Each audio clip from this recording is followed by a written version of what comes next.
Okay, now in this video we will establish some basic first properties of measures. So this time we start with the ring. So we start with the rigid structure, but we know that if you have a measure on a semi-ring, you can always extend it to a ring. Start with a measure on this ring, so it's an additive function on sets. So the first property I will show is that the measure of the empty set is always 0. It is rather simple observation, that's how it goes. Measure of the empty set is the same as the measure of the empty set disjoint union with the empty set. Now, because the measure is additive, this is the measure of the empty set plus the measure of another empty set. And this is just two measures of empty sets. Solving for the measure of the empty set obviously delivers that the measure of the empty set is 0. Now, the second property I'd like to show is this one. If I have two elements of my ring, and one is the subset of the other, then look at this. Then we can observe the following set identity. If B is a subset of A, then A can be split into the disjoint union of B and set difference of A and B. I'll leave for you to check this identity. The best way to check it is just to picture a diagram. Now, what we can say now is this. Measure of A, it's the measure of this disjoint union, because measure is an additive function. So it's a measure of A plus the measure of set difference. And that's what we see, that's what we come up with. Now, if you just solve this identity for set difference, you'll come up with the second property of measures, which says that the measure of the set difference is a difference of individual measures, given that B is a subset of A. A simple consequence of this observation is that actually, because measure always returns non-negative number, so this number is non-negative, which means that MA bigger than M of B. Something I mentioned earlier, and now you see a formal proof of it. If B is a subset of A, measure of B is always less than measure of B, less or equal. Third property I want to mention is this one. First, I'd like to observe the following set identity again. The union of two sets, you get two sets from the ring, can be represented as a disjoint union of this combination of A and a set difference of B and intersection of A and B. Again, one way to check this is to make a diagram. The other one is to carefully account for all possibilities. I'll leave this as an independent task for you. But if I have this, remember that A and B elements of my set, of my ring. If I have this, I can then write something like this. Measure of union, it's the measure of this set and the measure of this set. Now, for this one, I can use property number 2, because obviously the intersection is a subset of B. If I do that, I come up with this identity. The measure of a union, not necessarily disjoint union, sum of the individual measures, subtract measure of intersection. That's the property number 3.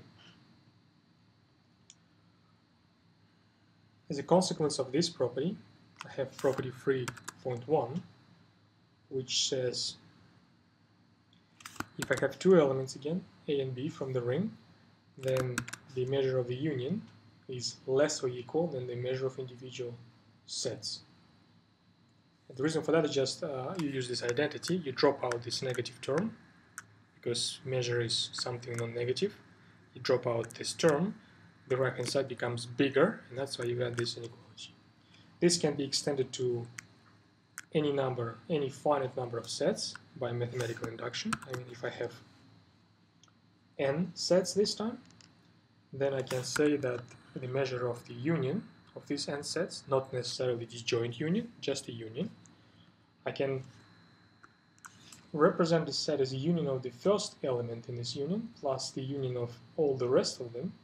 Now, for this union of these two sets, the A1 and this bracket, in the set in the bracket, I can use this two-element version of my inequality. So I can write something like this, measure of A1 plus measure of n take 1 sets now. And that's a sort of a step of induction. If you keep doing this step of induction, keep separating one set after the other, so something are concealed by these dots, eventually you come to this conclusion that the measure of a union never exceeds the sum of the individual measures. And this time this union does not need to be disjoint. Right. The last property I'd like to discuss with you, which is called semi-additivity. I'll roll it up for that. It's called semi-additivity. It is similar to what is said here, but it is for infinite number of sets, for countably many subsets. So it is the inequality like this, but when n here is infinity, so when you have infinitely many sets involved, countably many sets involved. This property requires extra assumption on the measure. It requires that the measure is sigma additive. If it is so, then look at this. We have, let me just fix a sequence of subsets, elements of my R. In general, of course, union of these sets doesn't belong to the ring because R is just a ring, not a semi-ring. Sorry, not a sigma ring. But we just require this. We make this extra assumption that the union is actually in R. And now we can show, we will show in fact that the measure of the infinite countable union will not exceed the sum of individual measures. But for that we need some preparation. Look at the preparation. I will introduce an auxiliary set of sequence of subsets like this. First, I'll introduce the subset B1, which will be just A1. Now, I will introduce the subset Bn, which will be given by the following identity. It will be subset An, from which I will subtract, I take a set difference of the union of all preceding B subcase. And that's a definition of which works for all n from 2 and on. This new sequence of subsets, it possesses a few interesting properties. First one is just all of them are still from my ring. I hope it's obvious because B1 obviously is an element of ring because A1 is the element of the ring. And here we do some operations on the sets and we know that my ring is closed under union or set difference, so Bn also will be the element of the ring. The other interesting observation is that actually Bn is a subset of An. Yes, such as this one just explains this. I mean, this identity explains this. And that's true for every n, from 1 to 2. The property which is a little bit more involved is that actually this new sequence Bn is pairwise disjoint. It is almost immediate. It is almost immediate from here, but it requires some writing. You need to write some details before you see that. And finally, it's the more advanced property, which we also need from this new sequence Bn, is that it actually delivers, if you take the union of this sequence, it delivers the same union as the union of the original sequence A. But on the top of that, you see it is a disjoint union. I'll leave this. I'll leave for you to check this identity independently. Well, also you can check this conclusion. What I will do right now, I'll just make a quick demonstration on this diagram, what exactly happening when we construct this new sequence, Bn. So, here's on this diagram, I have 3 dashed circles, which represent 3 sets. This one will be my set A1, this will be my set A2, and this will be my set A3. Now, when I start building my B sequence of sets, look what's happened. For instance, B1,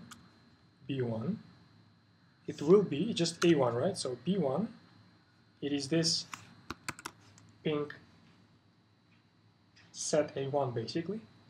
For the A2, in fact, for the A2 actually, you have something different. Set A2 will be actually only this darker shaded area. So it's everything what is in A2, but not in A1. And for the B3, you will have the remaining bit. This one. That's my B3. So this construction, it's a formal way to take a sequence of sets and represent this sequence of sets alternatively as a sequence of sets which are additionally pairwise disjoint. And that's a canonical way how you can do that, and as this diagram explains that. But still, I encourage you to check this identity in a formal way and check this identity in a formal way as well.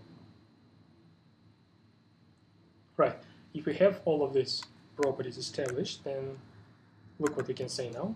The measure of this union of AN, I can replace this union with disjoint union now. That's the replacement. Because the union now is disjoint, and the whole union is a member of your ring, and the measure is sigma additive. I can use the sigma additivity, just like I did that.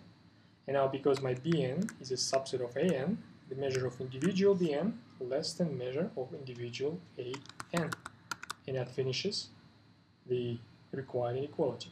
This inequality is called sigma additivity. I draw your attention to the fact that the assumption that measure is sigma additive was heavily used during the proof. It was used here in this identity.